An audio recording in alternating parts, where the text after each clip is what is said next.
Hello, welcome to episode 6, I think now. I think it's 6. I hope it's 6. Today I have with me someone that's not a paramedic or an ambulance technician, for once.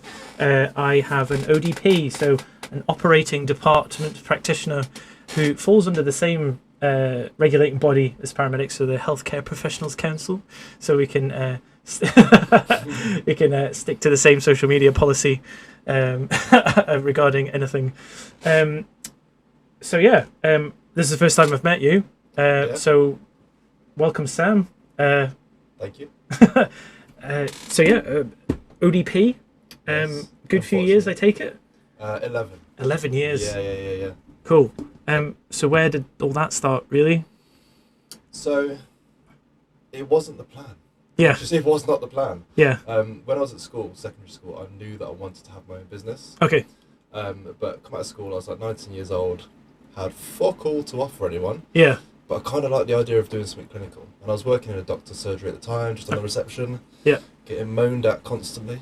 But my mum was an ODP, or still is an ODP. Yeah. And she used to come home and tell me about a day. And I'm like, yeah, I kind of like the sound of this. Yeah, sounds good. Yeah. So took myself off to uni, managed to pass the course, and then went straight into working at Coventry Hospital. Okay. And from there, 11 years later, here I am. Ta-da! Ta-da! Ta-da! So wasn't the plan, but now is the plan. Yeah. Kind of a stepping stone, I think. But Yeah.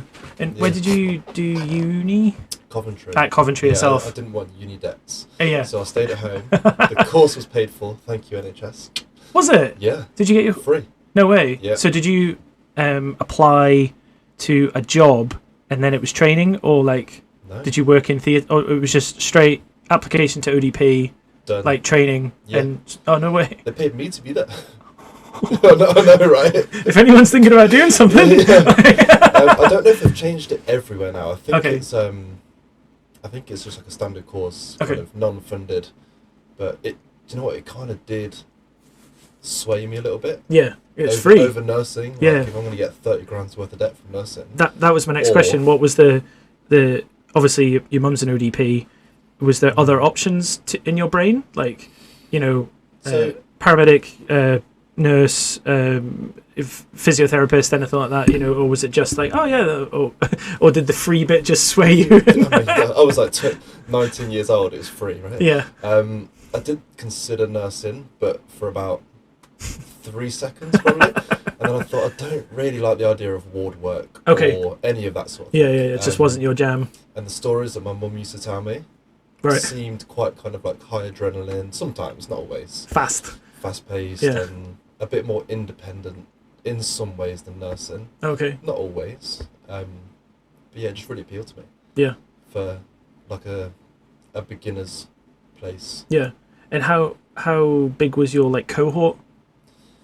Do you remember? Like, did you have a really big... Because I mean, like, cohorts now are like 40, 50, 60 students sometimes. Like, you know, but was it big student I could numbers? be bullshitting you, but I think it was about 25 Oh, okay. initially. Yeah. People dropped out. And we had a few people kind of jump from ODP to nursing or to midwifery. Yeah, okay. Which was fair enough. Just something they now want to go and do this now sort of thing. Yeah. And 2 years, 3 years? I did 2 years. 2 years, okay. So another reason that was really, really appealing. Yeah. Like, you're going in at the same level as a nurse when you graduate, at the same band. Yeah, and it's a year less.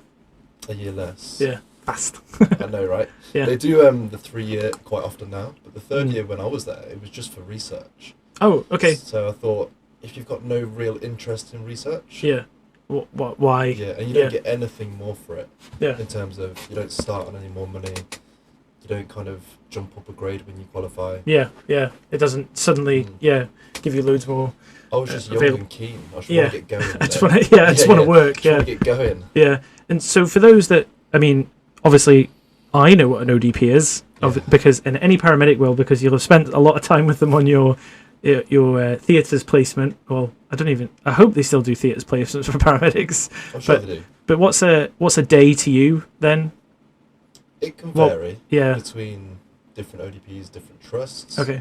Personally, I spent a lot of time on the anaesthetic side. I never did scrub, so I was never involved in the actual surgery. Oh, okay. So I was only anaesthetics and recovery. Probably 90%. So the 2 rooms at both ends. Exactly. Right. Either side, before and after. Yeah. So you would go in the morning. You would check where you were. So you go and check the list. I could be in orthopedics or general or gynae, wherever. Yeah. And you'd see what was on the list, and you'd basically prepare for the day from the anaesthetic side. So it could be table attachments. It could be getting all your fluids ready, checking your airway machine, checking your your airway trolley, your anaesthetic machine. Yeah. Make sure everything is prepped. Preparation was the key. Yeah. If you weren't prepped, your day was a shit show. Yeah, because you're running around you're like a... chasing Yeah. I like to get everything ready in the beginning.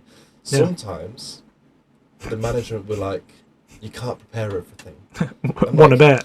Want to bet? I'm going to do it. And I'm hold my beer. Watch this. I'm going to fucking hide it everywhere. So I was stashing loads of like different things in the cupboards everywhere. Yeah. Like all my drips were already, all my airway stuff was already. Yeah. But I thought, you sat in an office. Yeah. Telling me how to not prepare for the patient list. I'm like, it's safer to be prepared for your day. Absolutely. It's like having a resus trolley with nothing in it. Exactly. Like, you know you got to go and run and find all the shit you need. Yeah, yeah. Do you know what I mean? I was just way more... Yeah. I needed to be on top of things. Did, what's the word? Did you get like a running list of those patients that you were having prior, and then the sort of like airway management, like a Malampati and stuff like that beforehand, so you knew what ET and stuff like that they were getting, you knew what sort of ish sometimes? So if you looked at a list in the morning before your anaesthetist turned up, for the most part, once you're a little more experienced, you could tell what the airway was probably going to be. This is going to be a clusterfuck. This is going to be a tube or an LMA or a iGel or whatever. Yeah, okay.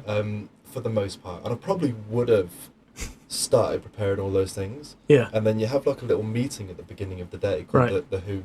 Yeah, the WHO meeting, The WHO meeting, right, where everyone comes along and says, this is what we've got. And little old Doreen, who you thought might have been pretty basic, is not.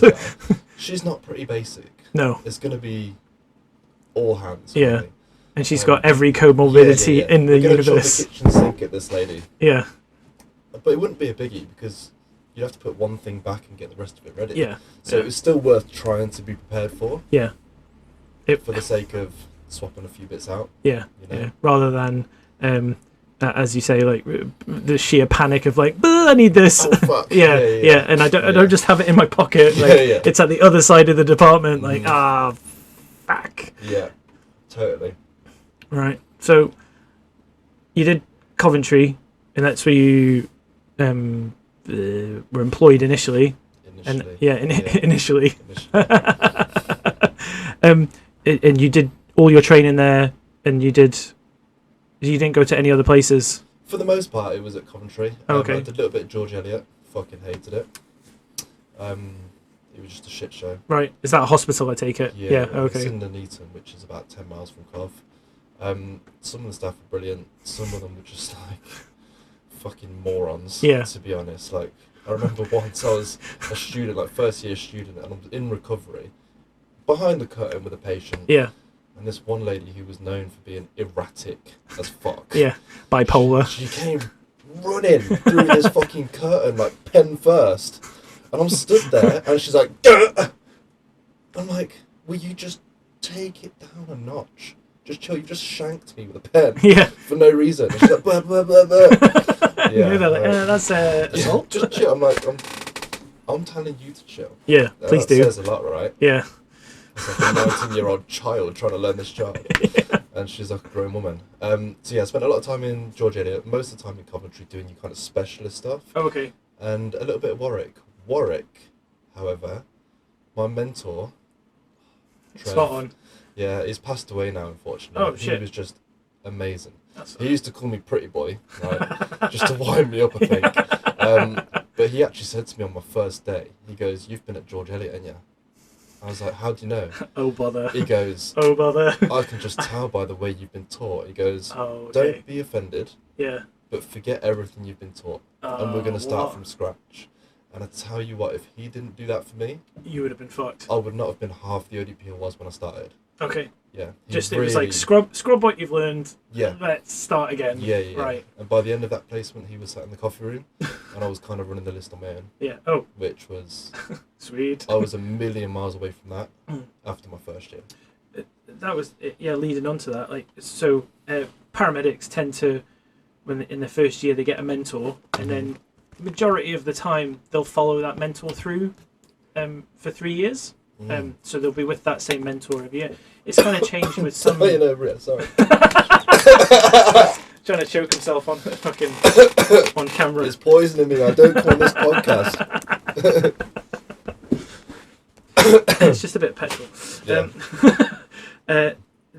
It's changed with a few universities recently because of that way of teaching was producing mini-me's of that paramedic, and obviously that paramedic might be a very good paramedic but have some bad habits, and then that just creates another one like just that. So now they've moved on to one mentor per year group. So you get to end your first year, you get another mentor at second year. Did you have that sort of system in ODP land? Did you have one named mentor? That we were supposed to like... have. Right. Warwick was the only place I did have a named mentor. Right, okay. Everywhere else you go. At Coventry, I didn't mind not having one mentor. Okay. Because the ODPs that were teaching me there, I would say 95% of them were just incredible. Yeah. Like, they were so good. Yeah. Because they have to be to work in such a big hospital, right? And they just, the stuff that they do, they're naturally going to be really talented at what they do. And they just had a big bunch of really good teachers. So I picked up a lot from loads of different people at different times, and they'd show me their own kind of little way. And it's like, that's not how you're meant to do it, but this is how I do it. Exactly. And you can kind of cherry pick what shortcuts did work. Yeah. So as long as everything gets done very safely, there are certain ways to do things that make your life easy, basically. I think that's the same for quite a lot of professions. You know, it's as long as you can safely do something, then take that little couple of minutes off that and be able to kind of justify why you've done something. How you've done something. Let's touch wood. You've never been to court. Do you know what I mean? No one's ended up in coroners. So obviously in theatres and recovery and anaesthetics. And you were telling me before that you did a lot of time in resus in A&E, but how different are you received in A&E to theatres? I loved my time in A&E. Yeah, I think I was quite fortunate in Coventry because the team of ODPs that they have, all of them were just amazing. And the time that I worked there, loved all the nursing staff as well. Yeah. They were really good. Just got along. Everyone just kind of worked in this really well-oiled machine for the most part. But I think we have a little bit more kind of, what's the word I want to use? Freedom in A&E. Okay, like autonomy. Work a bit more autonomous. Yeah, okay. Because you're not always kind of tied to an anaesthetist. Yeah. You're not attached at the hip with someone, sort of thing, and which is you're really not. Quite nice. Yeah, and I guess you're not under the jurisdiction of the Band 7 or anything like that. You're just kind of there just for resus. Yeah. Okay. So you're kind of there predominantly for trauma and airway. Okay. But I would love when we would just kind of get our hand involved. Let's say if you've got a patient with difficult cannulation or difficult bloods, and you can just hop from one bay to the next. Yeah. Just doing little bits. Yeah. Being kind of helpful, right? Yeah. Not only that, you just get to see some crazy shit in A&E. You see some crazy shit in A&E. Would you say that there was, well, I personally, obviously, I have a very differing viewpoint. A&E would get a bit more mental than theatres. Yeah, the way I kind of describe it is theatres is almost like it's censored. Right. Because for the most part, everybody is optimised for theatres. Yeah, before they've even had anything. For the most part, right? Unless someone comes crashing through the theatre doors from A&E with like a dissection or whatever else. And then even when you're working on the patient in theatres, they're draped. So still very controlled. If everything's going sideways, you've still only got like this abdomen on show. Potentially, if they're working in the abdomen. They could be bleeding out and it could be hitting the fan. But you just still got this little square to concentrate on. Working, right? Yeah. And then the monitor. Yeah. Whereas A&E, you guys come along Ta-da! and just chuck this old granny at us, like, who's just been picked up off the pavement. Yeah. Which I really like that. Yeah. Do you know what I mean? I like that aspect. That you kind of don't know what's coming in. Yeah. You can get a pre-alert that can be accurate-ish. Yeah. And then they can arrive and you're like, oh my fucking God, this is nuts. Yeah. Like, how am I involved in this? Yeah. You know? This just got set on fire. Yeah, yeah. Oh, fuck. Yeah, which I really enjoyed that aspect of A&E. Yeah. Because there was just no censor. No filter to anything. Yeah. It's just, I think, medicine at its rawest, I think. Like, you don't know what's coming through that door. Well, the paramedics do because they're bringing them through through the fucking door. Yeah. But other than that, the general public just turn up with all sorts of shit going on, and you're just like, oh, this is weird. How? Yeah. Speaking of weird, obviously you've had a briefing, I guess, about this podcast and the content that it entails, I guess. And I think we'll start with like the funny tales of your time in the NHS, I guess, because obviously you're not in the NHS anymore. No. But what would you say would be your most memorable moment of either theatres or A&E, or obviously there's plenty in there, but there must have been one that really sticks out to you, and it's like, oh fucking, or it's the story that you think of every time, and it makes you laugh. Like, without fail. This one does stick in my head. I hope that we can keep it in. I hope. This is down to you, whether we can or not. Yeah, yeah. But again, it was an A&E story, and I remember it vividly. Yeah. It was like 2 a.m. And in Coventry's recess, you've got like 6 bays, right? And at the time, you just pull a curtain around each one. So okay. I was just mooching around, doing my thing, and then I didn't realise there was a patient in the first bay. Okay. And this surgeon that I know quite well, urology surgeon, comes out of bay number 1, and he spots where this patient was. Yeah, yeah. Okay. He clocks eye contact with me, and he goes, "Sam, you'll know what to do." And I'm like, "Oh shit." Yeah. Okay. Oh, no. Yeah. Will I? Like, this is a surgeon saying this to me. Yeah. So I was like, "Okay, what's going on?" I walked into this bay, and there's this little old man on the bed. And his wife sat next to him, and she's just head in her hands, dying of what looks like embarrassment. Oh, okay. Ashamed. Yeah. And he's laying there like nonchalant, like there's fuck all going on. And I was like, okay, cool, what's going on then? And he pulls his blanket back, and 24 hours previous to this point, he had cut the top off a Coke bottle, the mouthpiece, right? Without the lid. Yeah. And he'd put it over his little member. To the bottom. Oh. Like a cock ring. Yeah. Right? And he just couldn't get it off. And at this point, his dick looked like the aubergine emoji. So, literally, right? Just saying this. The little mouthpiece was at the base. And I mean, as soon as you get past that, it was like thick. Yeah. Purple. Just full of blood. Splitting at the seams, like weeping. And the surgeon was like, right, do we have any snips? Yeah. And I'm like, I know that orthopedics and theatres have got like a little toolkit. Yeah. I'll go up there. So I'm wandering off to theatres at like 2:30 in the morning. And the only thing that I could find, right, were these big fucking bolt cutters like this big.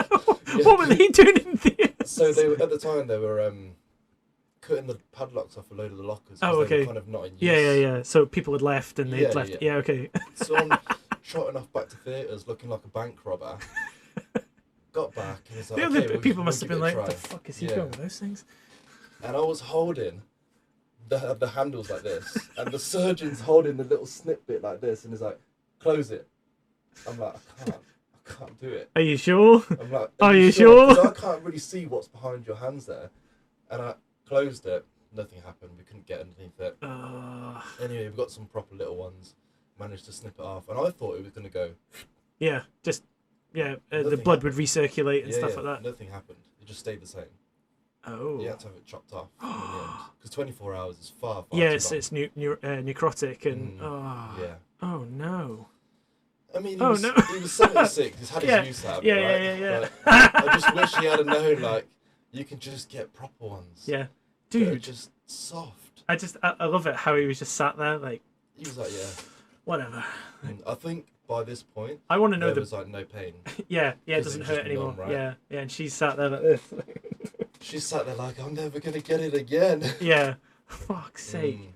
That one always replays in my head. Yeah. Because just the way the surgeon come out and he was like really, really reliant on, you know what to do. I'm like, no, I fucking won't. I'm not versed in this situation. Yeah, you know? This is not something that is coming.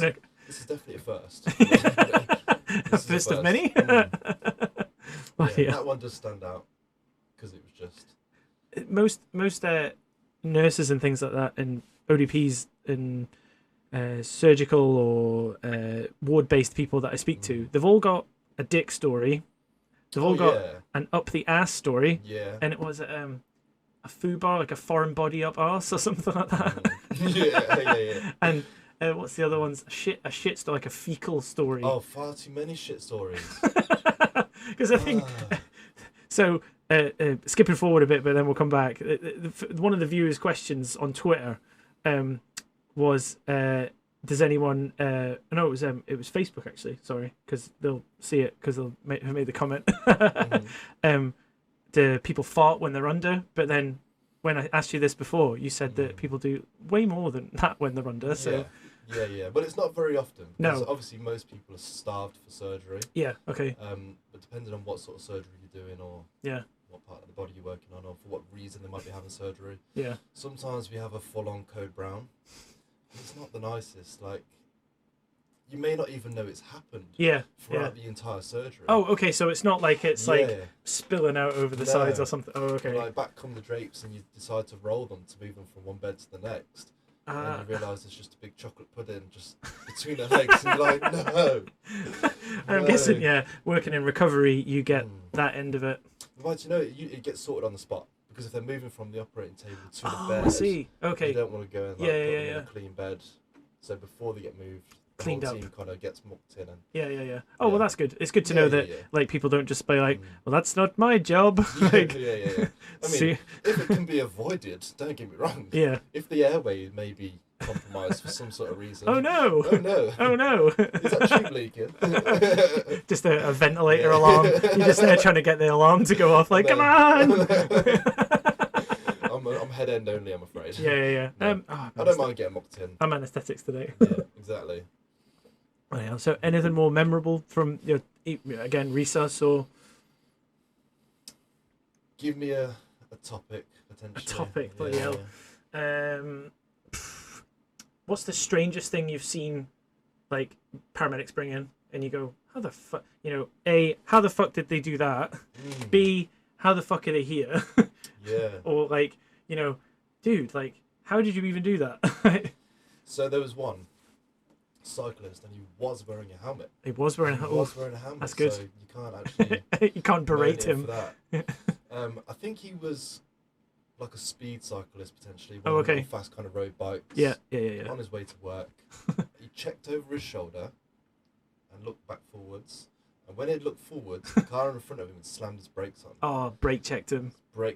So he's gone smack into the back of this car, over his handlebars, and clean into the spoiler of this car, right? And the like the bridge of his nose, yeah.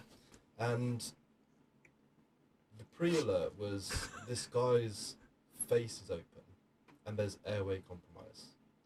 Okay, so he comes in with a bandage around his head, and you're like, and he's holding his chin like this, right? Oh, and I know exactly. The paramedics are like, yeah, don't move that. He can't let go. Yeah, because when he does, his airway gets compromised because all of it comes down. Yeah, his whole palate. Yeah, his whole palate comes down. So he's like fractured his like orbital and oh my god, the whole thing.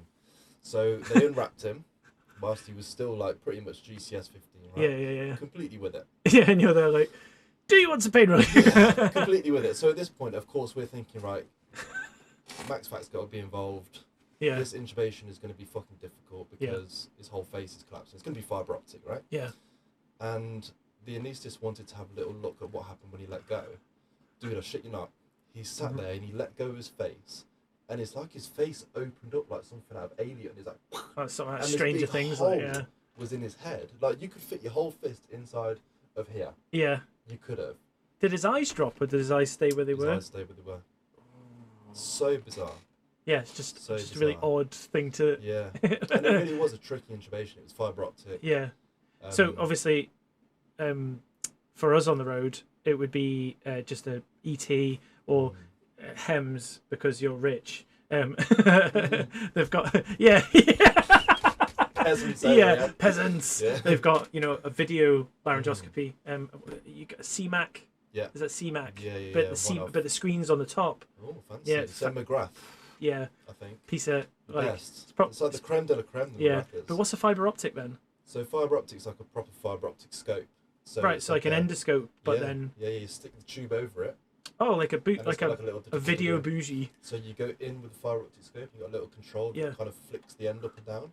Oh. So you can kind of steer where you're going, right? Like this. Not that I was ever any good. Like, the only person I had to go on was a fucking test dummy. I'd never get involved in any of that. But they basically, because there was such a small gap to get through, and his whole palate just collapsed. Had to kind of slip through with this. No way. Just to get to his cords. Yeah, just to get to his cords, and you can kind of railroad like a bougie. Yeah. Railroad the tube straight through. Yeah. Where'd you even start with that? Like, it's a bit of a mess, mate. To be honest. I can imagine a Max Fax surgeon being like, oh. And they often do it awake, and that's just a whole new kettle of fish. So awake intubations, where they go is that because they're at such risk when you give them rocuronium, a paralytic or something like that? They'll just be like, lose it. Because if you think about it, you can just lose that awake immediately. Oh my god! What did they give them a relax? They must get nothing, just dry. Like, no... So what they go in beforehand with like a little kind of long sprayer. Oh, okay. And they spray like the vocal cords. Oh, okay. And stuff. Yeah. And they start to like anaesthetise the cords and everything. Yeah. Sometimes they give a little drop of Madaz. If they're freaking out. It depends on who's doing it as well. Okay. Some people are really slick, and some people... And they're so quick at it that it's looks just... very traumatic. It's a real skill to get it right. Yeah. Especially like if you're holding screen and a joystick sort of thing. Yeah, for sure. Bloody hell. Tricky. Fancy, but also a fucking ball ache to set up for. Oh, really? I used to hate doing them, yeah. Why is that? Just because if you're doing it electively, some anaesthetists would just love to have a go. Yeah. During an elective Max Fax list, they'll say, we're going to fibre optic scope everyone awake. I'm like... You can feel it, like, oh.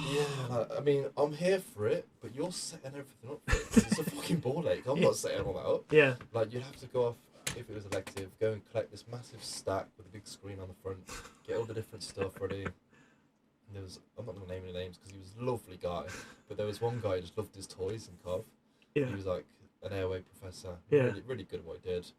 But you knew your day was going to be spent fucking about with something expensive. Yeah, exactly. But you know what? Like, if it made him good at doing that, it's worth having somebody with that skill who does it really kind of frequently. Yeah. Just not with me. Just not with me. Just do it another day. Yeah. We're gonna do basics today, buddy. Yeah. Here's a tube. Yeah. We've run out of everything ourselves. Oh no. But sometimes the stuff will be going out of date as well. Let's say if it's got a month date left on it. Yeah. Then you might as well use all the toys. Yeah. Because otherwise they're just gonna go to waste. Yeah. It's just gonna go in a incinerator. Correct. And sometimes we send stuff over to Africa. Oh, okay. Yeah, they don't care about dates. No. Because it's still fine, right? Yeah, sealed. It's better than not having it. African anaesthetist, and he used to collect bags and bags and bags of stuff that was out of date. And he just ping boxed them up to his hometown. Oh, right. Yeah, it was wicked. Just did he have like a hospital set up there or something like that? And I have no idea. Oh, right. Maybe he was just stashing it at home. Selling it. Yeah. eBay. His eBay account was like. Yeah. Just like, how's that doctor so well off? He comes in his fucking Ferrari. What's going on here then? Used medical equipment. Fucking hell. .com. Did you have like favourites to work with? Absolutely. And for certain reasons and stuff like that, just like good fun and... Yeah. So, loads of different reasons. One reason could be that you knew your day was going to be really slick. Yeah, okay. And if you were really in the mood, you just have like a really efficient day. Yeah. And you knew you were going to have it with... No problem, no hassle. Yeah. You know what to expect. Some people were really good because they were more fun. And you knew you were going to have a laugh. And some people were not so good because you knew either your day was going to be a pain in the arse or they had very high and unrealistic expectations of what you're going to bring to the day. Yeah. And that kind of loops around to where I first seen you and popped up, and I was like, oh, it'd be really good to get him on the podcast. It was obviously TikTok, and you go on a slight rant about just a little bit of a slight rant about a certain member of staff. Obviously, that was when you've left the NHS, you've got an agency, but then you went back to Coventry, or you went back to Cov, but on agency. Yeah, 3 right. months to the day I was back. Okay. Which that was the rule. Yeah. Like, hello. Hello. You know how to work there, right? Yeah. Ambulance services, it's a year. Yeah. You can't usually kind of can't work in the same area privately. Right? Yeah. But so obviously your TikTok went slightly viral. Just a little bit. Oops. Do you want to talk about that a little bit? Yeah. So it was a bad experience. Yeah. I want to preface this by saying 95% of my career was really positive. Yeah. Like, Absolutely. All the people I worked with, all the experiences I had, it was great. Yeah. But unfortunately, sometimes the things that stick out are the bad stuff. And the absolute balance that you come across, unfortunately. French, so good use of French. Belonged. Belonged. I was 22 when I started on the agency. Oh, okay. So yeah. Kind of young, still very fresh faced, quite ambitious, right? I'm still like mad keen, yeah. Enjoying what Nothing I'm doing, wrong with that. wanting to get better. Yeah. Also wanted to earn a bit better money, understandably. And this woman, do you want the whole story? Yeah. Why not? Why not? This woman. It was the reason, why you've ended up here, because I was fucking howling at it. Yeah. So Cov's theatres are kind of laid out like New York, right? So it's like grid. Oh, blocks. Okay. Yeah. And she was in one of the middle ones always, the general theatres. And I was in there with her fairly regularly. And as soon as we went back on the agency, these complaints started going in. About you? About me, yeah. Okay. But before that, she would just openly just try and tear me down in front of the team for one reason or another. Right. So when you were in the NHS? Or No, only when you were on agency, okay. Yeah. So she would try and belittle me in front of the team. She would shout at me for kind of really silly reasons. Yeah. Something she's just pulled out of her ass sort of thing. Yeah. And initially I was like, yeah, whatever. Like, I can take it on the chin. I don't mind. Get on with your day. That much. And then the complaints started actually going in. And it was about stuff that was just bullshit. Yeah. Right? So I had a lot of pride in my anaesthetic room and leaving it tidy and clean and everything else. And this one day, like the next day after I'd worked in her theatre, my boss came up to me and she was like, your anaesthetic room was a shithole this morning. And I'm like, definitely wasn't. And it just so happened that only I think that's a lie. yeah, bullshit detectors going off. It just so happened that it was only me and her working last in that theatre in the evening. So we were both cleaning. She was cleaning the theatre, I was cleaning the anaesthetic room. I left before her. Okay. And then, surprise, surprise, my anaesthetic room's a shithole in the morning. And is there like a sign book? You know, like who signed it when it's clean and stuff like that? And not when it's clean, no. No, okay. No. But you know who's going to be Yeah. You know who's been and who's gone and stuff. Okay. And then it started getting dangerous. I was in her theatre again. And the most important thing on the anaesthetic machine is the suction, right? Yeah. Because it would just get you out the shit over and over and again. Blood, vomit, whatever you need. It's non-negotiable. You can't not have suction on the machine if you've got a patient anaesthetised. Yeah. Yeah, and it's one of your main checks that you do, okay? I did my check in the morning, definitely. Yeah. It was fine. Because it's on your checklist, so it's getting done. Yeah. First patient's on the table. I'm in the anaesthetic room. The anaesthetist comes in, fucking dressing me down. There's no suction on the machine. What the fuck? Blah blah blah. And I'm like, loads of things going through my head, like second guessing myself. Yeah.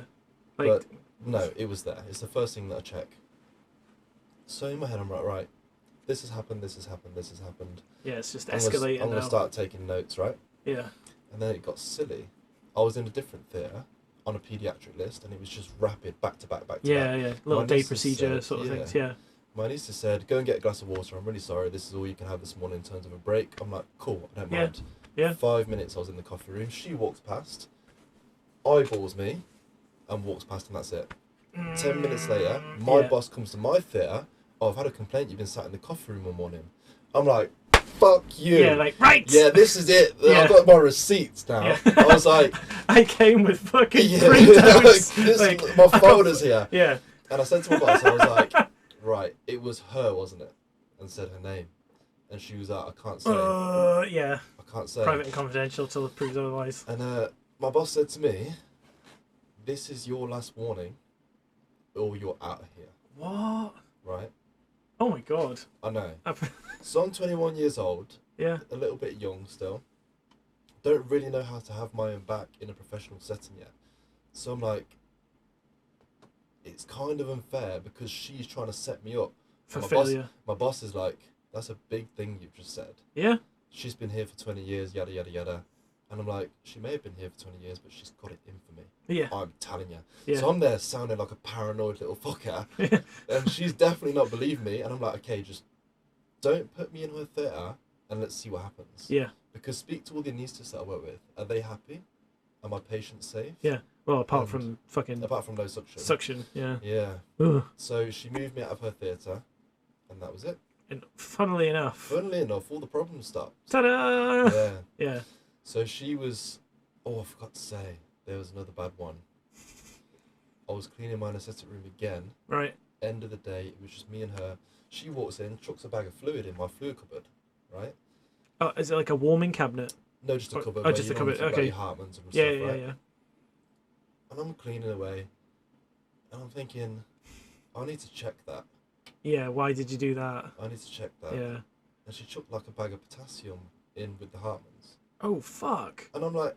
That is one road to cardiac arrest. I'm like, hey, yeah. You know what this is, right? And yeah. she goes, oh, it's Hartman's. I'm like, no, it fucking ain't. Yeah. And you've just chucked it in a big pile of Hartman's. Is it not in a different bottle? It looks slightly different. Right, like, okay. There's some coloured writing on the stuff. Yeah. Front, but you have to read it to be like, that's potassium. And it will always be read and double checked yeah. before it gets given to the patient. But let's say it wasn't. Yeah. Right? In a hurry. She's just put this patient at risk. Yeah.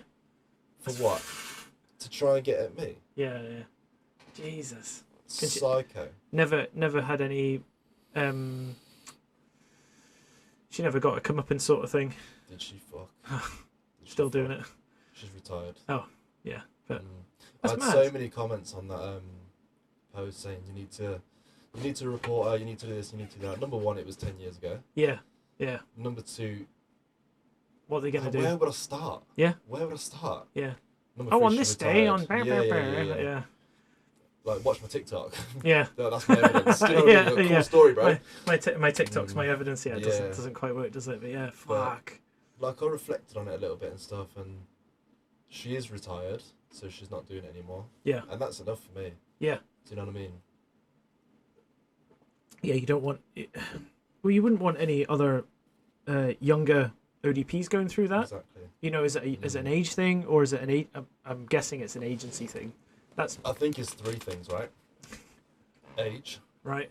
Agency. Male. Oh, okay. What's the sort of split in males, females in ODP land? Because in paramedicine, it's about 50-50. I think it's about 50-50. Really? I think so, yeah. Because I know nursing still is like, 95%. Yeah, female, right? 80-90% are female. But then, you go to paramedics and it's about 50-50. Correct me if I'm wrong. Same. I could be bullshitting again. But is ODP about... I think so. Through your experience anyway. Yeah, okay. Yeah, I think so. Yeah. So, obviously recovery, people coming out of anaesthetics, and one of our viewers' questions was, do people admit to stuff either end? So while they're getting put under, do they admit to stuff, say weird shit? Obviously they will do, but is there anything memorable that you've thought about that's gone, yeah? So less admitting stuff. Like, a lot of the time they just... Sometimes they turn a little bit gangster, like it's their first time having drugs again. Right, okay. Sometimes, like, oh, fucking hell, this is sick. Yeah. Like, calm down, Doris, you're like 65. Back in me raving days. Yeah, back in me raving days. A memorable one for me in recovery was I woke this dude up, right? Woke him up after his anaesthetic. So they get reversal from the anaesthetist and then pushed into you, or do they get the drugs whilst they're in recovery? It's usually beforehand. Oh, okay. Yeah, and then you've got this kind of hangover effect of the anaesthetic. Yeah. Kind of come to a little bit slow. So I wake this dude up, and I shit you not, his first words out of his mouth were trying to convince me to be a Jehovah's Witness. And he wouldn't. Was he a Jehovah's Witness? He was a Jehovah's Witness. Yeah, I'm like, oh no, I've been stuck with this guy. Yeah. Like, I can't close my front door on you because you are my patient. Yeah. It's ingrained in him that much that it's like the first thing that comes out of his head. The first thing that came out of his mouth. No way. And he was trying to convince me that evolution's not real. Right. And I'm sitting there like, I don't want to say like I'm a man of science, but yeah, kind of am in this job, right? You have to be. And evolution is definitely real. Just pure trying to convert you, like just straight off the bat. Fully trying to convert me, and I'm like, you're barking up the wrong tree, mate. Yeah, please stop. Like, this is the last thing I'm going to be doing. Yeah, is becoming a Jehovah's Witness. The last thing. Like I'm an atheist. Yeah. Through and through. Yeah. Right. And even when we got back to the ward. He opened his little bag. Oh, get the watchtower. Like, got his little pamphlet out, and he's like, "Just please take it, please read it." And I'm like, "Yeah, okay, I'll take it. Straight in the bin. See you later." It's so weird. Like that's the first thing he can. First thing, yeah. Right. Like A for effort. I'll give you that. Yeah. Like, he's in. But at the risk of offending people, I just feel like it's just make believe land. Yeah. Like it's fairy tales. Yeah. Not for me. It's not your jam. Not my jam. It's not your jam, no, and that's fine. Exactly. Yeah, well, if you're religious, I'm sorry. No, not at all.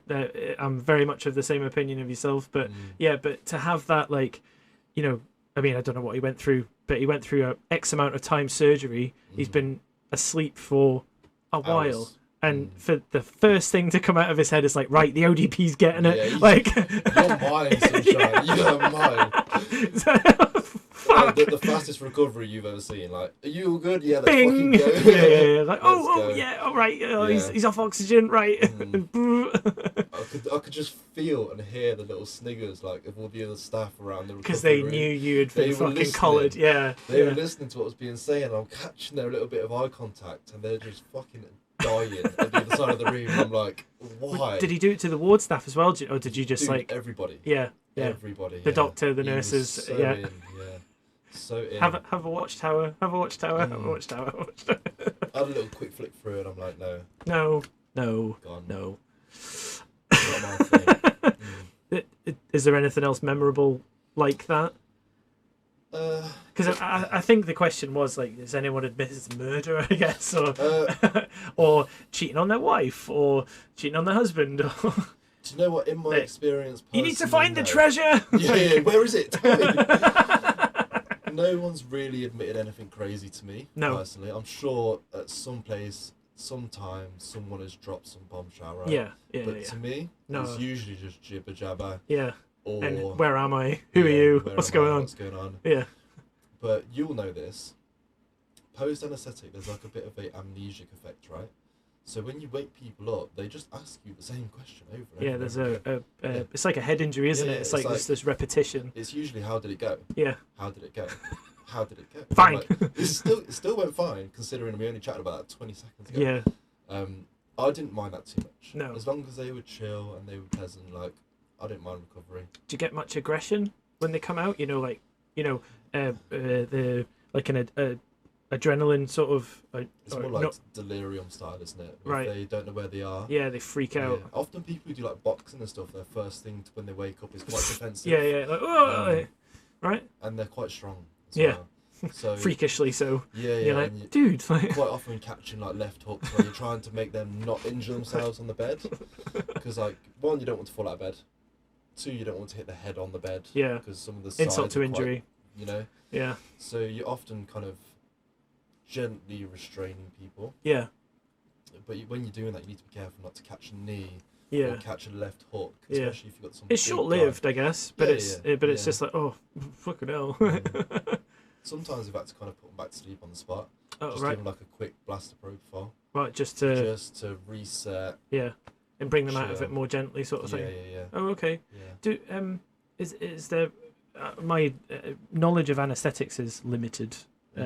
Obviously, in the pre-hospital environment, we put them to sleep, and then I don't see them again. Like, we get them to hospital and things like that. But is there reversals that they use, or do they just kind of naturally let the propofol drip stop and then it kind of wears off. So there's not a reversal for propofol. Okay. It wears off quite quickly. So if I gave you 20 mils of propofol now, yeah, ignoring the fact that it will stop you from breathing, you'd be awake again in 5 minutes. Okay, right. So the half-life of it's like it's nothing. Quite rapid. Yeah, okay. It's quite rapid. The reversal is for the muscle relaxant. Ah, okay. The rocuronium or whatever. Ashcurium, rocuronium. Yeah. And is that do you have to give the reversal, or again is that like just a naturally like let the half-life kick in and let it burn out? For the most part, they do use reversal. Okay. For the most part. Atracurium or rocuronium last about 45 minutes. Oh, right. So yeah, you don't want that. If the surgery is 2 hours or 3 hours and you only need the atracurium for intubation, right, then there might not be a need to reverse it. Continue it. Yeah. Okay. At the 3 hour point. Yeah. It may have just fully done its business, and the propofol keeps them out, sort of thing. Yeah. Okay. So if the surgeon doesn't necessarily need paralysis in terms of like muscular contraction, then sometimes you might not need it. Yeah, just get on with it. Yeah. Is in terms of anaesthetics, has there been a moment where you've shit the bed a little bit? Loads, man. Like loads. In a funny way, obviously, but like in terms of like scary situations. Yeah, where you've got, you've looked at the anaesthetist, you've looked at inside yourself and gone, oh fuck, like, not blind panic, but like, is there moments like that, There is, yeah, and it's, from my perspective, it's usually an airway thing. Oh, okay. The further into your career you get, the more calm you become. Yeah. And you kind of, it becomes a bit more kind of routine. A new person would look at that and go, ah, and you're there like, it's all right. Yeah, of course, I've been there. We've all been there, right? When shit's gone sideways and the patient's got a laryngospasm. So the most scary thing really for me would have been like a can't intubate, can't ventilate situation, as you know, right? Bad times, because you're on a time limit until they've got a brain injury and ultimately death, right? Yeah. Essentially. If you let that kind of play out, that situation, that's where it would lead. Bad time. So you have to be competent. Yeah. And you have to know what your plan A, B, C, D is going to be. Yeah.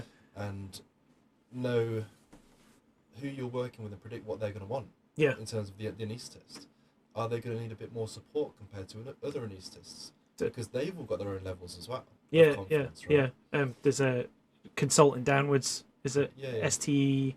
Is it ST an anaesthetist? From 8 downwards, I think. Okay. ST 8, 7, 6, 5. Maybe 8's not a thing. Right. I know 7's definitely a thing. So 7's just before consultant, I think. Yeah, okay. And they start intubating from like ST1 or FY? Yeah. Okay. Yeah, early on. Yeah. So you wouldn't be working alone with, let's say, an ST1. No. I don't think.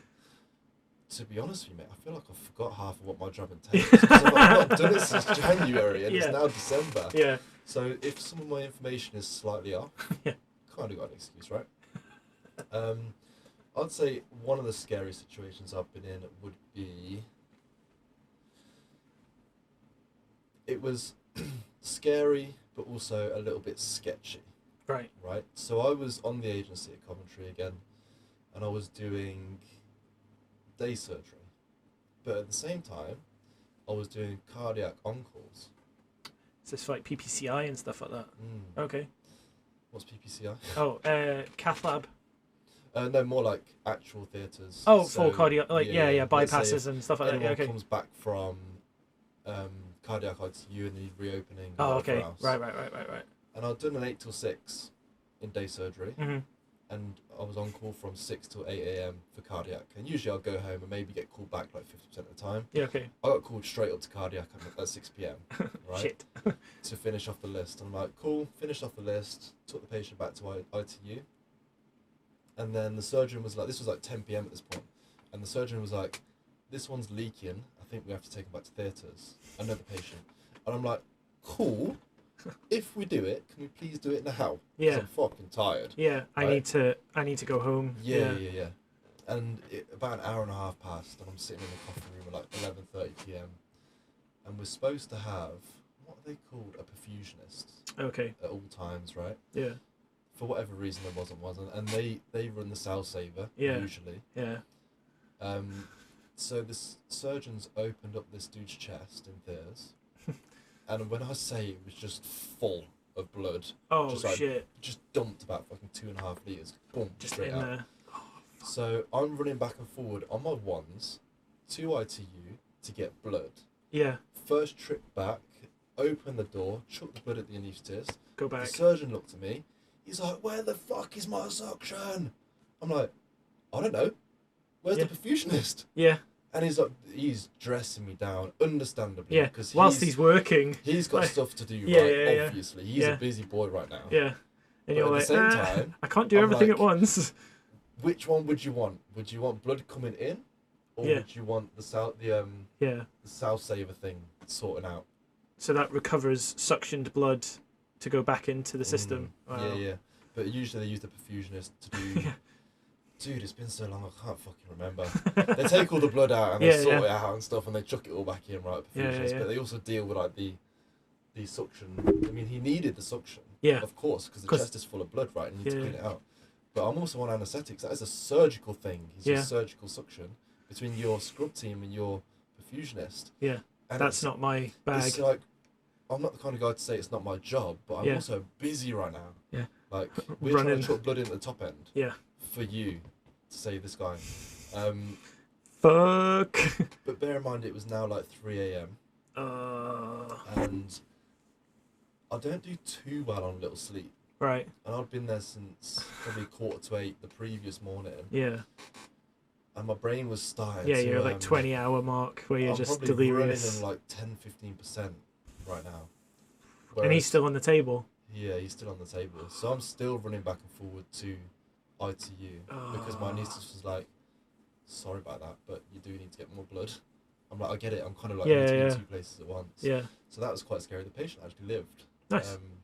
Always a good outcome. And the surgeon did apologise at the end, which was nice. I'm fine with that. Do you know what I mean? I don't hold grudges. Yeah. With it's all right to get chewed out, but for the right reason. And then if there's an apology needed afterwards, then fine. I was fine with that. But I was like, "I'm sorry, I was tired." Yeah. Because I think I reacted quite sternly. It's fucking 3 a.m. Don't shout at me. Yeah. He probably was like, oh, bollocks. Yeah. Oh dear. But it was quite scary. Yeah. I think just because like we were missing such an integral part of the team. Yeah. And like I didn't know what to do with my time at that point. Yeah. Like, do I help here or do I run for other things? Yeah. Because like the blood pressure at this time was like fucking 45. Yeah. He has a blood pressure of... exactly. So he needs this blood going in. He has a map of... Exactly. That's the only thing you can exactly, do. I don't know. Yeah. It was quite tense. And at that point, the hospital was saying they're going to cut the on-call rate. And I'm like, the only reason I do this shit is because it's very well paid. Yeah. So they were like, we're going to pay you something really low per hour to be on call, and if you get called in, you get paid your full hourly rate. Whereas before, I was getting paid my full hourly rate regardless. Yeah. And I was like, no. I was like, if you want me, it's full hourly rate regardless. Yeah. Through the night, because I'm giving up my entire weekend, probably 2 weekends a month. Yeah. You can't do anything. Yeah. You can't have a single drop of alcohol. Oh. If they call you throughout the night, you need to be straight back in. Yeah. So they did change it, right, and they took everything away. They took and the no one rate did away. it. I left the that placement, and they come back to me like 3 weeks later saying we need you to be on call. Yeah, and you're like, well, and I was like, what's I'll the be rate? On call tonight. Yeah. But you know the deal, dude. They fucking denied me. Yeah, they said no, we're not going to do that. We're not paying that. Okay, fine. Okay. They got a dissection in the night. They all took dissection. And they had to call in one of their own staff off of annual leave at 3 a.m. to cover it. Yeah, because no one else could do it. Was that risk worth it? Yeah, talk about biting them in the ass. Saving? Yeah. Of a couple £100. What's a couple £100 in the NHS? Exactly. It's not even a drop in the ocean, like, you know. And I know it can kind of come across a little greedy and stuff. But I think in reality, what you are doing in that job, on a cardiac on-call placement, it's heavy. You shouldn't be paid like fucking Tesco cashier wages for that. Pay peanuts, get monkeys. You know, exactly right. Like if you want the service, you should pay for the service. Yeah. And I think it's a balance, isn't it? Like the NHS is running out of goodwill. Yeah, you know? I mean, we've spoken about this. You know, a lot of the older people, they're like pension tied, so you know they're just trying to finish. They're just trying to get to retirement. You know, they've done 20 years, 25. Clawing their way to retirement. Yeah. You know, there's a couple of guys that I know that are 5-10 years, if that. You know, away from full pension, and they're on an old contract, so it's really good. And you know, they're on top of band 6, so they're on okay money, and they're just trying to get to retirement. Yeah, because they can see the light at the end of the tunnel. Yeah, but the young ones, like the burnout rate, so like, I don't know what it is for ODPs, but it's like 5 years now. You know, post training, if that. You know, and they're just moving on to better things, like because they do their 5 years in the service and they're not really being rewarded for it, like at all. You know, and the pay doesn't reflect it. And I know, like everyone's like, "Oh, that's greedy" or whatever. You know, you go do agency work, "Oh, you're just greedy." It's like, no, but like I'm busting my ass here for literally, and someone at Tesco's getting paid, not to rip on Tesco people, but precisely, but there's Tesco people are getting paid the same to just drive a delivery wagon. You know, there's less emotional taxation in Tesco's. Yeah. You know. Yeah. It takes quite a lot out of you to do and see certain things. Yeah. And of course, like financial reward for that makes things a little easier. Yeah. Of course, like we're humans, right? Yeah. I'm not afraid to say that. But there are definitely some people within the NHS who expect you just to give your entire life to the NHS in return for nothing. But people used to do that, but they were rewarded for it. Exactly, yeah. You know, at the end of the tunnel, they were rewarded with a fucking decent pension. Yeah, they got looked after. You know, and they could retire at a normal age. 55. Yeah. And, you You've know... got people working in 70s right now in the NHS. Yeah, I mean, I don't know about theatres, but, you know, there's a few people I've seen in A&E and stuff like that, and, you know, they're in their late 60s, and you're just like, dude, like... How are you doing this? Yeah. You should be chilling in you know, and they're not part-time, like, they're full-time, grafting. Days, nights, grafting, and you're like... And it's not because they love it. No. It's because they're stuck. They have to. They have to. Yeah. Because I'm not getting my pension until I'm 70 or whatever like that, and you're just like, oh, fuck. Yeah. And they've given their whole life to it. Yeah. It shouldn't be this way, and it's a shame, like, they may not have had that same certain vision that's required to get themselves out of the situation, or they may have been made to feel guilty for trying to come out of that situation, which I think is wrong. Like, if you're going to devote your life to the profession, like, get the reward. Absolutely. You know? Yeah. And I don't know what it's like in ODP world, but quite a lot of us that you speak to in the ambulance, they have an out plan. Yeah. Everyone has an out plan. Like, I'm going to go do this course, I'm going to go do this training, I'm going to, much like myself, like, I'm going to go and do private work, and I'm going to do my oil rig training and fucking, you know, send it sort of thing. Yeah. Is the ODP world the same as that? Obviously. It frustrates me a little because it's probably not as common as you might think. Okay. Yeah.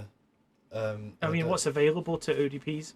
We'll get on to what Sam does now in a minute, but... There are some... I think nurses probably have the widest scope. Okay. Where they can go in a bit more freedom to go Yeah. ODP wise, within the profession, you can go like managerial route, band 6, band 7, band 8. Not for me. You can go the clinical route, so you can do like physician's assistant in anaesthesia or surgical first assistant, which quite a few people do.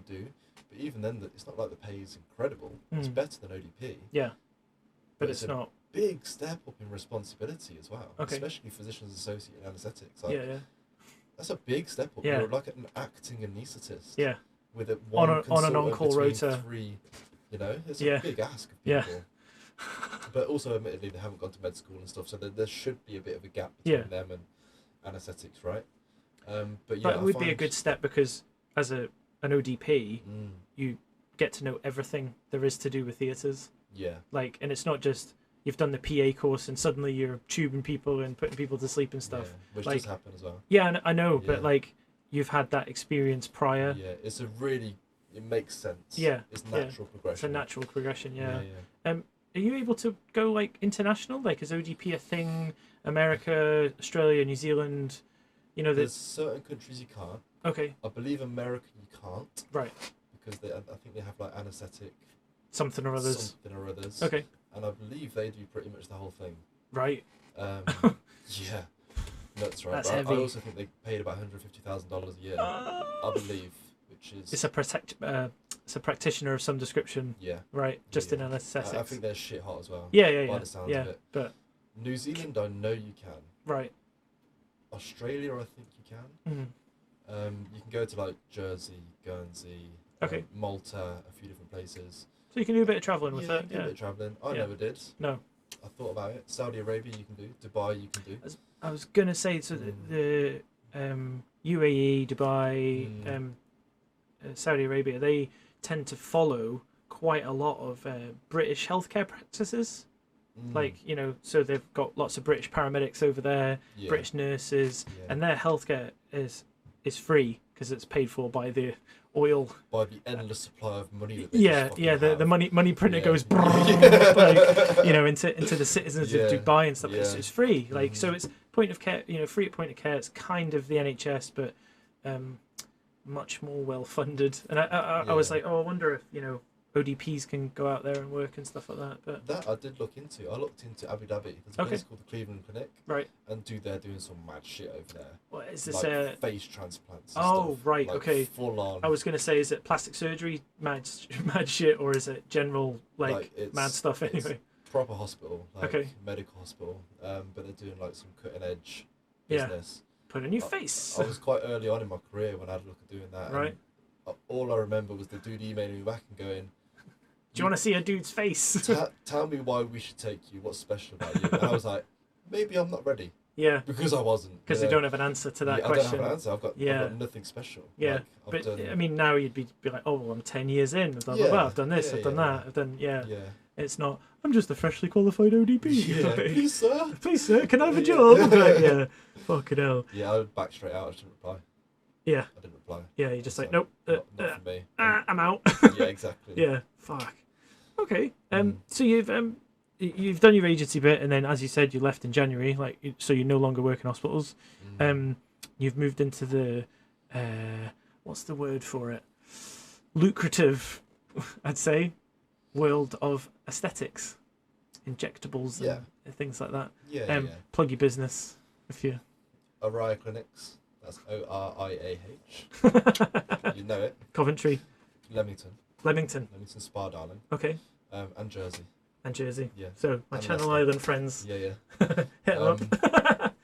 So how did that come about? Was that again was that your I need to get out of this, I could go do this, or was it like an interest, or was it? So when I was at school before, I always knew I wanted to be fully self-employed business owner. Yeah. But obviously I didn't know what in, hence why I went into ODP, got a skill, whatever else. Went on the agency, and I was there for the good old days prior to IR35. IR35 is some bullshit from whoever, the government, HMRC. Fuck you, buddy! Yeah, where they basically... The reality of that was that I took a £7 an hour pay cut and went from taking home 100% of my pay to taking home 50% of my pay. So 50% minus under £7 an hour on top of that. Yeah. So my pay took a massive hit. It leveled out and stuff. But at that point I was like, right. This is shit. I need plan B immediately. Yeah. And I was looking into things that had transferable skills between what I did already and what I could do completely for myself. Something artistic would have been nice. Yeah. That was like not a non-negotiable, but it would have been nice. That I would enjoy. Yeah. That was quite lucrative. And at that stage, everything just pointed to aesthetics, right? Yeah. Everything. Loved the idea of it. Loved the idea of taking the stigma away from it, especially for men. Okay. Because it's not very common for men to do it. I was so when we first started speaking, that was going to be my question to you. Like, have you found it difficult being a man in that sort of environment? Really haven't. Right. I really haven't. So I thought there might have been like a thing, women coming to you, especially for fillers and lips and cheeks and stuff like that. If they would want a woman doing it. I'm not saying that they don't, but is that something you've come across or not at all? So I've been doing it for 6 years, by the way. Yeah. So it wasn't like I left in January. No. Right? No. It's been like a real. It's your full-time thing now since January, though. Yeah. And in that 6 years, I've probably had, I can count on one hand, people who have walked in the door and gone, "Oh, you're a man." Correct. But it's never resulted in them turning around and walking out. No. It was just like a surprise. Yeah. Okay. But in terms of hitting actual problems or hitting obstacles with it, zero. Okay. Zero. I think sometimes, in some cases, people can be a fan of the fact that I'm a man. Okay. Because maybe it comes across as I can be a bit more objective with the beauty side of things or the aesthetic side of things. You're not a yes. You're not. Yeah. I'll do that. Yeah. Like you'll be like, no, wait. You're a bit very more objective. Yeah. With it, and in a gentle way. So if someone comes in and they request something that I know will make them look bad, I would just guide them. Yeah. In terms of I wouldn't do this because it's going to alienate your face. Yeah. Or it's going to throw your balance off. Yeah. And people really appreciate honesty. Yeah. Because often what I do recommend is cheaper anyway. Do you know what I mean? Yeah. It's not like so I'm they want trying to say, occasionally it's going to be more expensive. Of course it is. Yeah. But often, let's say if someone wants to come in for a jawline, 90% of people I say no for jawline because you can achieve the same result by working with the chin and this area here called the pre-jowl sulcus. You can achieve a really good jawline with that. Okay. And you're using a third of the volume. So a third of the, reduced price for them. Yeah. Okay. Yeah. So why would you chuck in a shitload of filler? Yeah. For something that could look unnatural when you can look totally natural by doing this front bit. And you can actually get a better result. Yeah. So they're saving money and they're looking better, sort of thing for it. Yeah. So initially, of course, that's going to be a slight monetary downfall for the business, but I've played it that way from day one. Yeah. And I've kind of considered that to be the long game. Yeah. If you are honest, ethical from the get-go, you will do better in the long run. Yeah. In terms of how successful you are. Absolutely. So take the hit initially. Don't be doing things for the sake of doing it. Yeah. And just be honest, Yeah. I mean, the business practices will follow you, and the client base will as well. And obviously, if you do a really good job, as with any business, their friends will be like, "Oh, just go to Sam, go to Sam." Yeah. And then all of a sudden, it's like, I mean, you say you spent some time down in Jersey, and solid client base down there who. I love my Jersey clients. It's like a little separate family of people. Right. They're all lovely. I've been going there for just over 2 years. Okay. Yeah, and it kind of come about because we met a couple on holiday from Jersey. And she was saying that she comes over to London for a treatment. And I was like, why? And she just said, I don't really like anyone over there that does it not very good. And I thought, no fucking way. Yeah. And I did a little bit of research. And it's like they're 10 years behind with fillers. And I'm like, if this is not a gap in the market. I don't know what is. Yeah. So I went over there, got myself a place. And from day one, we rammed. Right. Rammed, which is rare. Just like, so is this just social media or is this just you opened up, put a sign up and... So I do it within like a salon/clinic. Okay. And of course they're really established anyway. So initially they were getting me all clients. Yeah. And now it's kind get your hair done. What about that? Yeah. It's more like so beauty. They do like lasers and stuff. Oh, okay. They do nails and stuff, but kind of separate floors. Yeah. Okay. So like lasers, massage, kind of hair removal. But then we've kind of built up the Instagram following in Jersey too. Okay. So we've got a real balance between where the bookings come from. Some of them come from me. Okay. Some of them come from the clinic. I'll pop it up. I'll pop it up here somewhere. Right. Yeah. I'll put all I'll put all your links. In case anyone in Jersey wants some fillers done. Put the best out there, Honest. Check the Instagram. Do you get a lot of how do you describe it? Like not regrets, like people coming back and saying, "No, I'm not happy with this." Not because of what you've done, but because they've just decided that like that's not for them. If that makes any sense. Very rarely. Right. Of course, in the early days of the business, I wasn't as good. Yeah. And I was still learning, right? And I was still trying to master the craft. And I don't think you ever truly master the craft. There's always improvement that you can make. There's always variables. But essentially, you just cock up more when you're early on. Yeah. Right. And of course, I cocked up. a couple of times, and they would come back and we would go through the correction process, and sometimes it'd be a case of just dissolving everything and not going again if they didn't want to. Yeah, if they didn't want to try it again. Or we would just go in and go again. Yeah, and that was a good learning curve for me. These days, because I'm 6 years in, and I really have put a lot of time and effort into becoming as good as I can be at this stage at dermal fillers. It's where my passion really lies. Yeah. The instance of me cocking up is a lot more rare. But of course, if you're doing hundreds or thousands of treatments in a year, there's going to be some things that you need to tweak. Yeah. Naturally. The way that I kind of describe it is...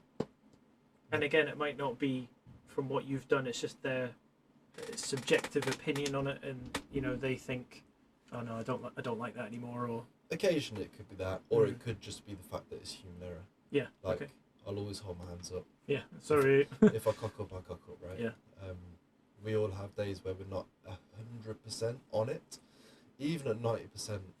Yeah. Because I'm quite harsh on myself, I will probably notice a little bit of a difference between my work. Yeah. You know, between like feeling slightly off on the day versus feeling absolutely perfect in your flow state. And that's when you do your best work, isn't it? Like yeah, when you're just on rolling with it. Yeah. Honestly. Yeah. Like the way I kind of see fillers is the paintbrush remains the same, i.e. the syringe. Yeah. But your canvas is always different. And that's why they're difficult. People don't understand how difficult it is to do really good fillers. Yeah. Like if you looked at me, right, I've got fillers. Right. Would you have known that when I walked in? No. Exactly. And that's how they should be. Yeah, I was about to say, that's how they should be. Unless you're going for some specific look. Like, you know, really prominent, this, like, that, and the other. Hyper feminine. Yeah. Not really for me. I don't read that kind of work. But yeah, I get it. Yeah. I get it. Or That's unless mad. you are changing the structure of someone. I'm trying to look now. Sorry, I'm not staring at you. I'm just like, what's going on here then? But you were saying before that you don't do Botox in your clinic, though. It's just the fillers because... So I do do it. It's just a lot less. Okay, all right, I see. I have a nurse that works in the clinic. Yeah. And she's epic because it's just a pain in the ass logistically to do it. So yeah, I do like 90% fillers. Right. In terms of and that's your your business model, but that's what it kind of is, right? Oh, okay. Which was like a deliberate move. Step towards that. One, because it's where my passion lied. Yeah. Two, because it is more lucrative and it's more fun. Like I want to have fun at work. Yeah. I want to be artistic at work. And don't want to work a day in your life. Yeah. And you know when you cannulate someone, it's very much an A to B process, right? That's how Botox is. Right. It's a specific dose in a specific spot. Yeah. In a specific angle. Okay. Whereas fillers is not like that. Fillers is completely different. Okay. It's very visual. Yeah. Like you never look at the syringe in terms of how much you're putting in. Yeah. It's all visual. Yeah, and it's just trying to balance it out and get it symmetrical and stuff like that. And learning how filler behaves under the skin. And learning how different... Is it instant? Yeah. Right. Sculpting. Obviously, I... Yeah. I'll have you on the bed one day, mate. I will, honestly. I will. But, you know, I wasn't sure whether it was like Botox takes a couple of days to go off, doesn't it? Yeah, usually like they say it peaks at 2 weeks. Okay. I tend to find like by 7 days, most people are there peaking their results. To be honest. Fillers are not permanent. Sorry, instant. Instant, yeah. Right. So you know you if can you've watch up pretty much there and then. Sorry. It's like a oopsie daisy. Whoopsie. Oh shit. Yeah. Right. Which is, I kind of like that additional pressure. Yeah. It is. If you're sculpting somebody's face in the most kind of artistic way you can. Yeah. I think that's... I love that pressure. Yeah. Hats off to you, because it's someone's face, you know, like, so big ask. But also, you work with people's lives. Yeah. Yeah, exactly. Yeah, this is the point, right? Yeah. The general public would look at you and say, I could never have someone's life in my hands. Oh, people say that, and then they come out and do the job and go, this is the job. It's the same as injecting, right? Yeah, I guess so. Yeah. It's just from an outsider's perspective, isn't it? It just seems like, yeah, you're working on somebody's face, which is almost like a huge part of their personality, right? Like, because you communicate via your face. Do you have not a favourite singular client, like an individual? Do you have a favourite type of client? Like, the type of person that walks through the door and you just go, oh yeah, I'm just gonna have a good day now. Yeah, like, I guess so. Yeah. I guess so. I would say the ones that are... So most of my clients that come through the door, even newbies these days, there is already a degree of trust. Okay. Because what usually happens is they watch my Instagram for quite a while. Yeah. And they actually decide, okay, I like the look of this guy. I feel like I already know him because he puts videos up. Yeah. Okay. And I like what he does and what he stands for. So I think they come in and they kind of feel like they know me already. Okay. But sometimes you'll have someone come in and they'll just say to you, I want to feel my best and I trust you to do whatever you want today. Whoa, yeah. So you just like... It's like free reign. Amazing. Open checkbook. Like, almost. You have to have that conversation, right? Because we can go down the route of like being as economical as we can in terms of budget. Yeah. And going in for the quick wins. Or are you actually serious and you want me to go all in to do what I think would be the biggest, most impressive refresh, rejuvenation of you? Yeah. Some people require more than others to achieve that, right? And the volumes can be vastly different. It could be 3 mils of filler, or it could be 15, depending on your age. Yeah. And depending on the volume deficits and kind of the volume loss that you have to a degree. Okay. So you have to have that conversation of budget. Yeah. Of like, this is going to cost a lot of money. I know you've just said I want you to do everything. Yeah. Or I want you to make me look my best. Yeah. But this is going to be the reality of that. This is going to be X amount of money. Yeah. And when we call it like a full face rejuvenation, what I tend to do is kind of tot up what the total would be individually, and all the treatments separate. Yeah. And I usually take off like 20%. Yeah. Because I'm not cheap. Yeah. I'm quite expensive. But good work ain't cheap and cheap work ain't good.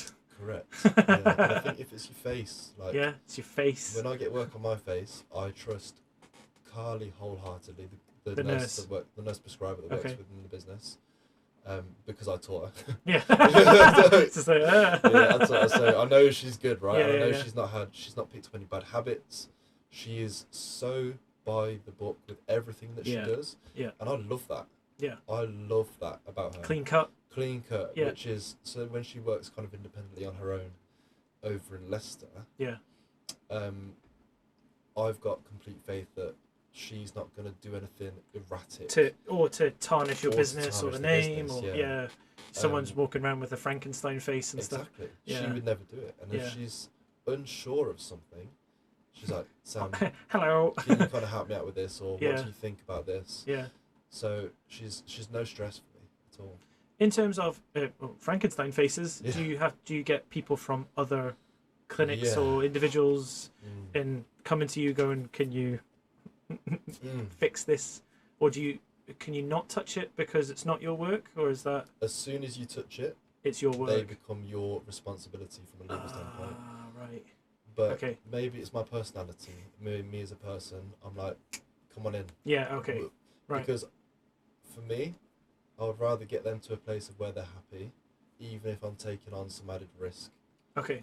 But if I know that they've just had hyaluronic acid fillers, but they've been done really shit, I know that we can correct that. Okay. Yeah. You know, it's quite a simple Have your dissolver come back in X amount of time, and we'll start again. Yeah. Simples. Yeah. And I really enjoy those cases because it's a journey, isn't it? Yeah. And you take them from a place where they're kind of unhappy, or maybe really unhappy with, and they've paid some money to someone who's done some bad shit. Yeah. Yeah. And there's a lot of that, unfortunately. Is there some? I mean, you've just said about being really realistic with people and honest. And do you get people coming in demanding? Yeah, like really unrealistic stuff. Like absolutely outlandish not really things, and you just kind of like. It would be a flat no for me anyway. Yeah, no, I understand that. But flat no. Yeah. But not really anymore. Okay. I think maybe because most of my bookings do come from Instagram. Yeah. Okay. And they see what you're. They know what I'm about. You're doing really realistic. Natural. Yeah, natural stuff. Undetectable is the key for me. Yeah. So I think the people who are after that kind of result don't book in with clinics like ours. No. They book in with your kind of 19-year-old non-medic injectors, and they do who just do 2 mil lip filler in one go, or they do this bullshit butterfly lip technique where they're using I wouldn't know where to... So essentially what it is they say that they can dissolve and refill on the same day. So they're using the dissolver outside the lip here on the migration. So I don't know how much you know about hyaluronidase. Essentially, absolute. In its early days, right, it was almost used as like a catalyst for other medications to take the medication deeper into the tissue. Right. Because it spreads rapidly and very far and very uncontrollably. So if you've got a medicine that you need to be deep within the tissue, intramuscular, yeah, you can use it as a catalyst. Stick it in there. So with that in mind, do you think you can control where it's going to go if you inject it in above the lip, right? No, it's going to go within the lip body. It's going to do it once. So they're doing these little injections, and then they're doing some lip filler, and then they're putting steri strips to hold it to outside the lip to try and stop it from dissolving the new filler. It's just these fads that come along on social media, dude. It really, really.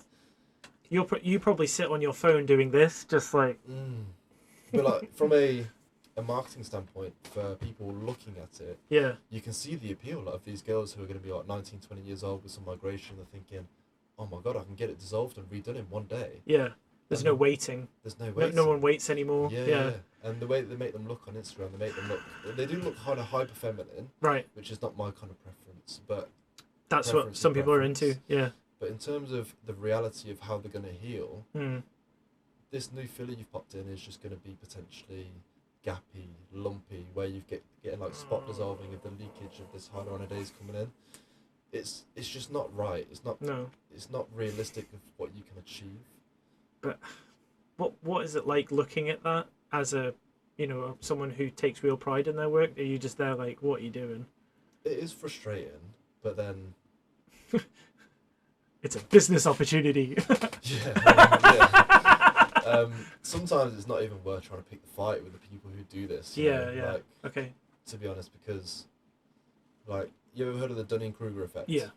So they don't know what they don't know, and essentially they're just fucking idiots who have just picked up a syringe and all of a sudden they think that they are I'm just gonna the do next this. fucking Picasso at filler, when really what they're doing is just so baseless. Mangling people's faces. It's butchery at best. Yeah. I mean, I like we were saying before the podcast that it's gonna. When do you think regulations coming in for registered only staff? It's hard to say. Okay. Because like you're relying a lot on like the government who just exactly. No. Yeah. Need us say more. Yeah. There's a few whispers about 2026. Okay. But again, I think. So it's not imminent. It's not like December. Like. No. But I think that would be a good move for it. Like. And it's not a case of like because registered injectors want your clients or any of this. It's about safety. It's about patient safety. Yeah. Everything's rooted in patient safety, right? And you have some accountability because a non-medic, I'm guessing zero accountability. I'm guessing they're insured somehow through someone. I don't know who, but they have no responsibility. Like they don't have a registration to protect. They don't have, so the insurance just pays out, I assume, and then that's the end of it. If you're lucky. Oh really? If you're lucky. Oh shit! Like so, people sue them and insurance doesn't they just hold water. Tough shit. Isn't it scary? So like, if I did something that would be classed as negligence, like medical negligence. Yeah, HCPC would be after you. HCPC the is insurance going would to strip be my pin like that. Yeah, gone. Absolutely. You'd be in front of that panel before you could shake a stick at yourself.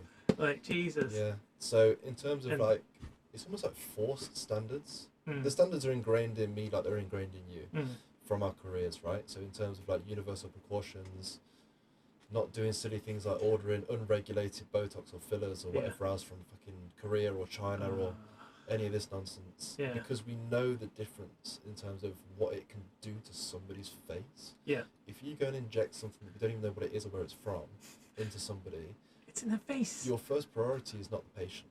Yeah. Your first priority is now the money. Yeah. Yeah. Yeah. If those two things ever get switched, and my first priority was not the patient. Yeah. I shouldn't be doing what I'm doing. Yeah. Whereas it's indefensible. People who are using shit stuff off Facebook, like dodgy fillers and thingies. There is no defence for it because the patient isn't coming first. No, it's just the money. There is like no how much money way can I that you earn can- today? How much? What's my profit margin? Yeah. And then Yeah. you just That has to come later on. yeah, You worry about money later on. constantly. Every single day of my life. He's senorita. Have you ever seen a sad rich person? No.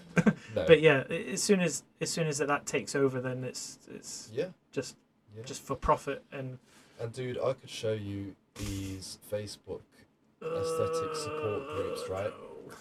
It is terrifying. Yeah, I can imagine. So, and as you say, Dunning-Kruger effect is in full effect. For real. Like every single thread, every single post. So people post something on there. It could be a complication or a question or whatever else. What do you think of this? And the answers that people give with the most conviction you've ever seen. And I'm reading it like... yeah. Holy fuck. You believe that? You believe that, and you are trying to teach people this. Yeah. And you're saying it like it is gospel because... Kelly the fucking nail tech has just told you it 10 minutes ago. Do you know what I mean? Like, So I read one the other day, and there's a relatively, I want to use the word famous, but really well-known injector called Dr. Tim Pierce. Okay. Wicked guy. Yeah.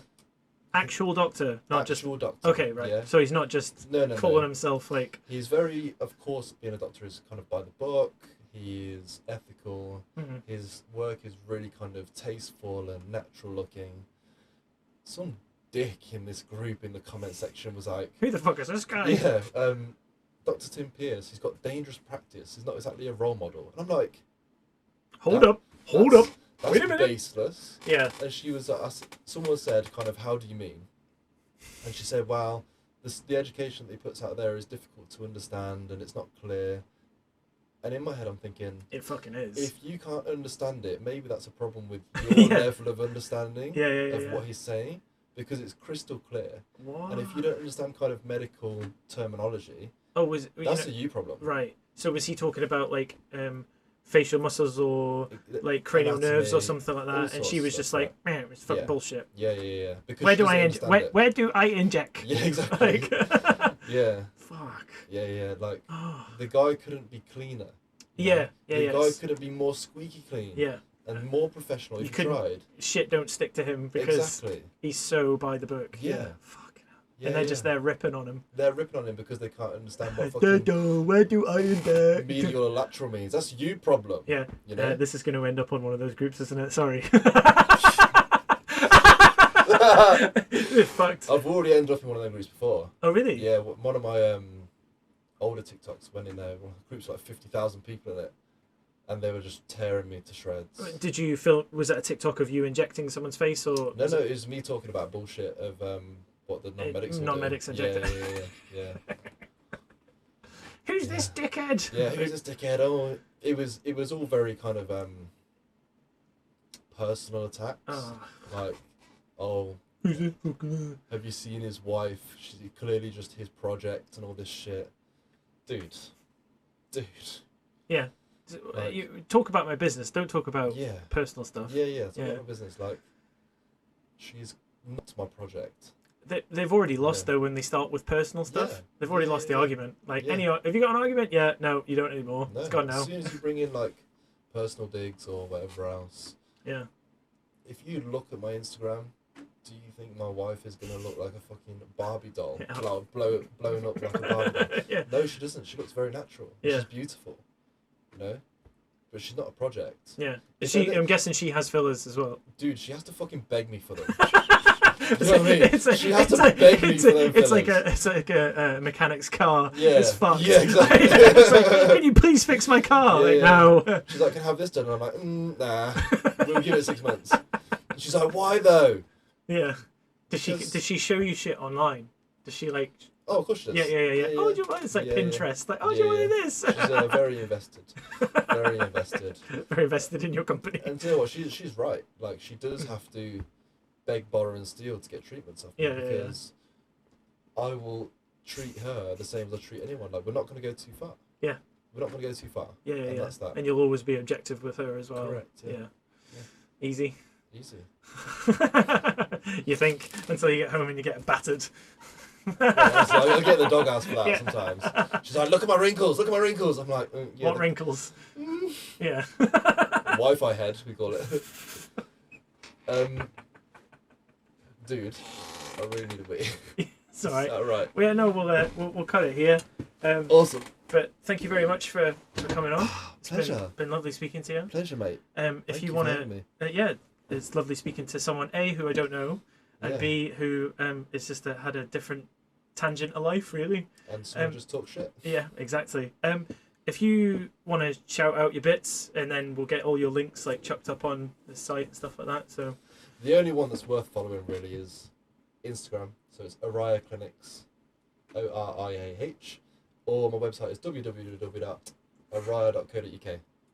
Nice one. Well, thank you very much. Thank you.